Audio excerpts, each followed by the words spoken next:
Bill Prindible went into the Army Air Force Cadet Aviation program in 1942.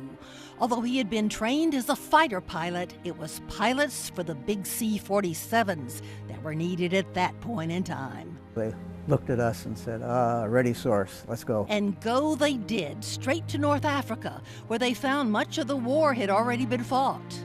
But Prindible soon found that this was all just a prelude for the big one, the Normandy invasion. Now, this is coming back from a run on Normandy?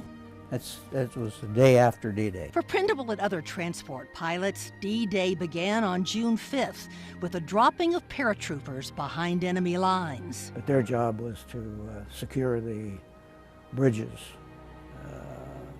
so the advancing ground troops that came in daylight, 5 or 6 in the morning, could get across the bridges into the main part of the Norman Peninsula there. It had been dark on the flight over, but on the way back, daylight magnified the Normandy beach, littered with bodies and blood. It's beyond description, really. Flight after flight, Prindible and other carriers continued to drop paratroopers and supplies. We were so low when we dropped those paratroopers, maybe 600 feet, that they could, shoot at us with machine gun fire.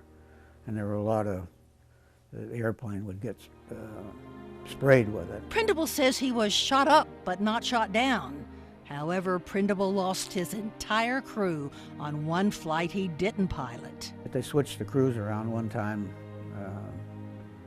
on a support mission, and the guys that I usually flew with were shot down and killed. Prindible's plane took constant hits, and one hit especially almost brought his plane down. It happened up in Holland. We ran into some pretty heavy anti-aircraft fire and obviously had a hole in our fuel tank, lost a lot of fuel. When we got back, the next morning my crew chief came up and said, I want to show you something. Inside that tank was an unexploded anti-aircraft shell. Bill Prindible returned home to his wife Betty in August of 1945. The couple had married just before his being sent overseas to fight for our country. It was a job that had to be done. I hope I made a contribution to it. A lasting contribution for our freedom. In Hideaway, Joan Hallmark, KLTV 7 News.